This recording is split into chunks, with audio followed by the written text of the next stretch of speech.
তৃণমূলের বুথ সভাপতির জমি জোরপূর্বক রেকর্ড করিয়ে নেওয়ার অভিযোগে তৃণমূলের দুই গোষ্ঠীর মধ্যে মারামারিতে উত্তপ্ত হয়ে ওঠে দেগঙ্গা ২ নম্বর গ্রাম পঞ্চায়েতের পদ্মপুকুর এলাকা। জমি কেড়ে নেওয়ার শোকে ৩ কন্যা সন্তান, বৃদ্ধ বাবা, স্ত্রীকে রেখে হৃদরোগে আক্রান্ত হয়ে মৃত্যু হয়েছে তৃণমূলের বুথ সভাপতির। ওই তৃণমূল নেতার পরিবারকে জমি ফিরিয়ে দিতে হবে এবং সেই জমি তার অসহায় মেয়েদের নামে লিখে দিতে হবে, সেই দাবি নিয়ে জানাতে গিয়ে তৃণমূলের দুই গোষ্ঠীর মধ্যে মারামারিতে দুই পক্ষের মধ্যে ৪ জন জখম হয়। আহতদের মধ্যে একজনকে আশঙ্কাজনক অবস্থায় দেগঙ্গার বিশ্বনাথপুর গ্রামীণ হাসপাতাল থেকে চিকিৎসক বারাসাত মেডিকেল কলেজ অ্যান্ড হাসপাতালে স্থানান্তরিত করে। পরে খবর পেয়ে ঘটনাস্থলে পৌঁছায় দেগঙ্গা থানার পুলিশ। দেগঙ্গা থানার পুলিশ ঘটনাস্থলে গিয়ে পরিস্থিতি নিয়ন্ত্রণে নিয়ে আসে। মৃত তৃণমূলের বুথ সভাপতির নাম মহিবুল ইসলাম। তিনি দেগঙ্গা ২ নম্বর গ্রাম পঞ্চায়েতের গোবর্ধনপুর এলাকায় তৃণমূলের বুথ সভাপতির দায়িত্ব পালন করছিলেন। অভিযোগের তীর দেগঙ্গা ২ নম্বর গ্রাম পঞ্চায়েতের পদ্মপুকুর এলাকার তৃণমূলের নেতা মোফাজ্জল খানের অনুগামী ফিরোজ মনির বিরুদ্ধে। মহিবুল ইসলামের পরিবারের অভিযোগ, দেগঙ্গা ২ নম্বর গ্রাম পঞ্চায়েতের সাতাদিয়া এলাকায় জমিদার আমল থেকে প্রায় ২০০ বিঘা জমি ছিল। সেই জমি এলাকার কৃষকরা প্রায় ১০০ বছর ধরে চাষবাস করছেন এবং খাজনাও দিতেন। গোবর্ধনপুরের বাসিন্দা তৃণমূল নেতা মহিবুল ইসলামের বাবার ৩২ শতক জমি ছিল সেই খাজনা দেওয়ার জমি। হঠাৎ করে সেই জমি ফিরোজ মনি কিনে নিয়েছেন বলে দাবি করে ৫ লক্ষ টাকা তাদের কাছে চাপান। তৃণমূল নেতা মহিবুল ইসলামের পরিবার ৫ লক্ষ টাকা দিয়ে সেই জমি তাদের নামে লিখেও নেয়। মৃত তৃণমূল নেতার পরিবারের অভিযোগ, অভিযুক্ত ফিরোজ মনি জোরপূর্বক চাপ সৃষ্টি করে তৃণমূলের নাম ভাঙিয়ে সেই জমি দখল নিয়েছে। আর সেই চাপ সহ্য না করতে পেরে হৃদরোগে আক্রান্ত হয়ে মৃত্যু হয়েছে ওই তৃণমূল নেতার। আর এই ঘটনায় তাদের পরিবারে শোকের ছায়া নেমেছে। আর এই নিয়ে শুরু হয়েছে রাজনৈতিক তরজা।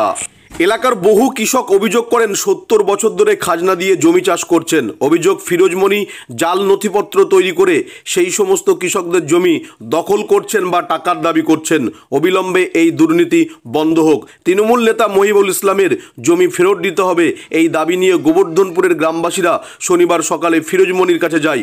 অভিযোগ, সেই সময় ফিরোজ মনির লোকজন তাদেরকে মারধর করে। দুই পক্ষের মধ্যে ৪ জন জখম হন।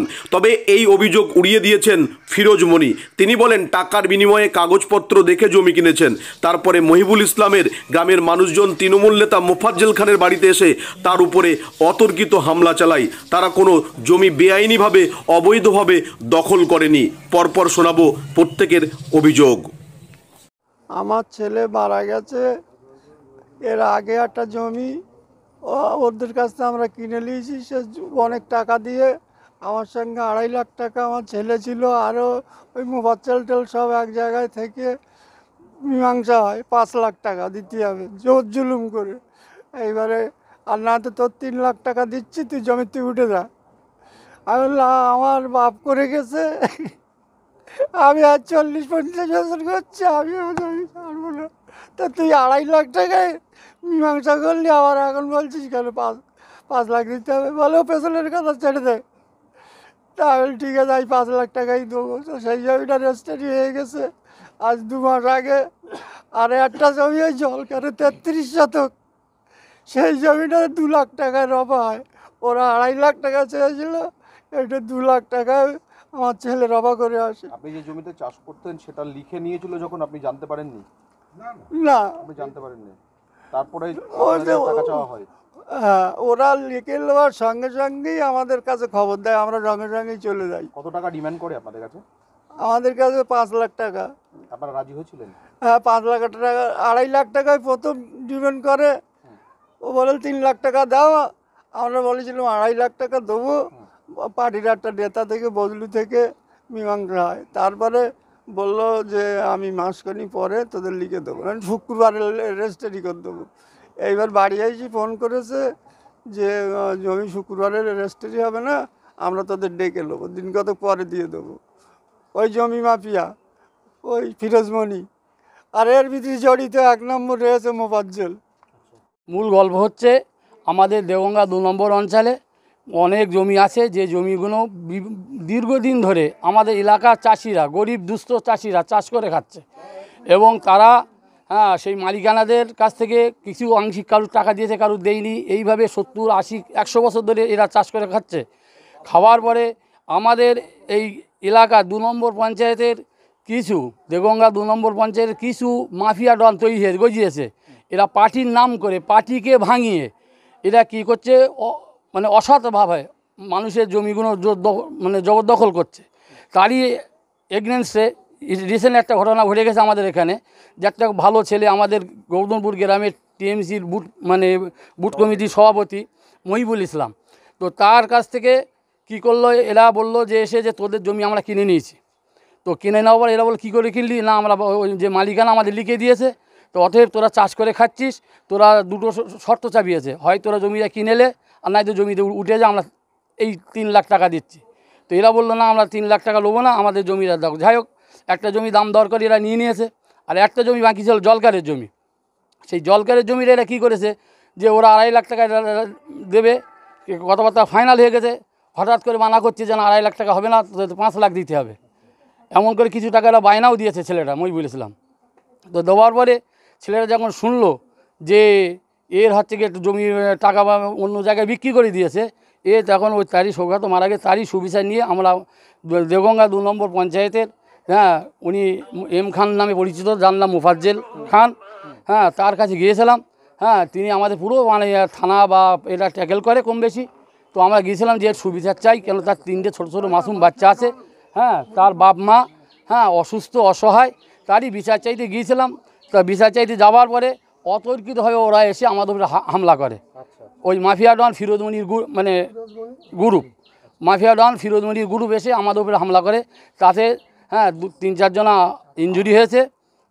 তার মধ্যে জাকির বলে একজন আছে, জাকির হোসেন, সে খুব আহত হয়েছে। রহমত আলী বলে তাকেও মারধর করেছে। কি চাইছেন আপনারা? আমরা চাচ্ছি যে দেগঙ্গা 2 নম্বর অঞ্চলে এই রকম মাফিয়া ডন যেন খতম হয়ে যাক, আর মানুষ নিশ্চিন্তভাবে যেন বসবাস করতে পারে, বাস করতে পারে। ওদের সন্ত্রাসের কারণে মানুষ আতঙ্কে ভুগছে এখন। বাজে কথা, আমি জমি বিক্রি করেছি একটু পিছু 79 জিএল গোবর্ধনপুর মৌজা 2882 দাগ। ওর খতিয়ান নম্বর হচ্ছে 5039। আমাকে 5 লাখ টাকা দিয়েছে। আমি 32 শতক জমি ওকে সাব কাউন্সিলর রেজিস্টার করেছি, তার জন্য ওর রেকর্ডও হয়ে গেছে মহিবুলের নামে।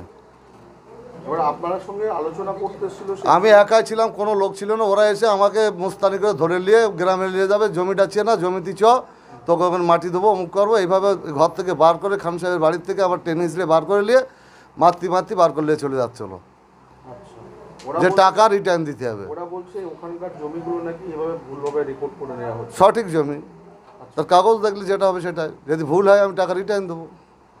আপনাকে মারধর করেছে? প্রচুর মারধর করে আছে। কি নাম আপনার? ফিরোজ হোসেন মনি। তবে এ বিষয় নিয়ে স্থানীয় তৃণমূল নেতা মোফাজ্জেল খান জানিয়েছেন তিনি এ বিষয়ে কিছু জানতেন না। তৃণমূল নেতা মহিবুল ইসলাম অতিরিক্ত মদ পান করতেন, সেই কারণে তার মৃত্যু হয়েছে। পাশাপাশি ফিরোজমণি জমির কাগজপত্র দেখে টাকার বিনিময়ে জমি কিনেছে। এ বিষয় নিয়ে মহিবুল ইসলামের বাবা তার কাছে এসেছিল, সমস্যা মিটিয়ে দিয়েছিল। এরপরেও আমার বাড়িতে এসে ফিরোজমণির উপরে অতর্কিত হামলা চালিয়েছে মহিবুল ইসলামের গ্রামের লোকজন। না, আমি তো জমি কিনিনি, আমি মাফিয়াও না, আমি জমিও কিনিনি। আমি এই অঞ্চলটা একটু দেখভাল করি। এখন ফিরোজমণি একটা জমি কেনে, সাতাতিয়ার লোকেরই জমি, মানে হিন্দু সম্প্রদায়ের লোকের জমি, আমি নামও জানি না। তাদের জমি 6 বিঘে মতো জমি, যেটা শুনেছি পরে, বা আমি শুনেছি ওই গোবর্ধনপুরদেরই মুখী, ওরাই আমার কাছে এসেছিলো যে ছেলেটা জমিটা কিনেছিল। ওই ছেলেটাই এসে আমার কাছ থেকে বলে কয়ে ওদের ডাকিয়ে একটা মীমাংসা করে ওই জমিটা এরা দাম চায় মানে 7 লাখ টাকা মতো, সেটা 5 লাখ টাকায় করে দিই। এটা তো আমার কোনো সমস্যা না, আমি জমি মাফিয়াই হবো কেন, আমি জমি কিনবই বা কেন। এবং অভিযোগ উঠছে কাজীদের সম্পত্তি জোর করে দখল করে নেওয়া হচ্ছে ওখানে। ওটা কাজীদের সম্পত্তি না, ওটা হিন্দু সম্প্রদায়ের মানুষের সম্পত্তি। যে ছেলেটি মারা গেছে তার থেকেও নাকি সে জমিটাকে দীর্ঘদিন ধরে চাষ করছিল, তারপরে সেটা রেকর্ড করিয়ে তার থেকে টাকা চাওয়া হয় বলছে।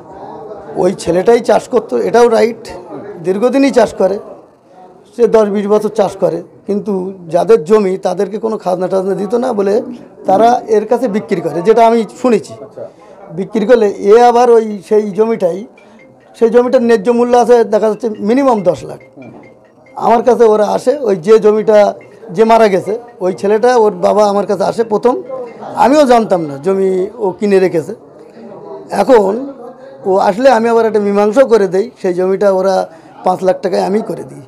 মীমাংসা করেই করে দিই। আচ্ছা, এই ছেলেটা কি জমির কারণেই মারা গেছে? না না, ও তো প্রচুর মদ খেত, সবাই জানে, গোবর্ধনপুরীর লোক সবাই জানে প্রচুর মদ খেত। এখন মারা গেছে, তার উপরে ক্লেম চাপানো ঠিক না। এখন এর আগে আমিও একবার ওকে ছাদের থেকে নামিয়েছি বছর 4-5 আগে। আপনারাও তৃণমূল করে, ওরাও তৃণমূল হ্যাঁ, ও অবশ্যই অ্যাক্টিভ তৃণমূল করে ওই ছেলেটা, ওখানকার বুথ তাহলে এখানে সভাপতি। কি আপনাদের কোনো গোষ্ঠীদ্বন্দ্ব? না না, গোষ্ঠী কন্দল কিচ্ছু না, এটা গোষ্ঠী কন্দলও না, কিচ্ছু না। আপনার নাম? আমার নাম মোফাজ্জল খান, আপনি স্থানীয় তৃণমূল নেতৃত্ব? স্থানীয় তৃণমূল নেতৃত্ব।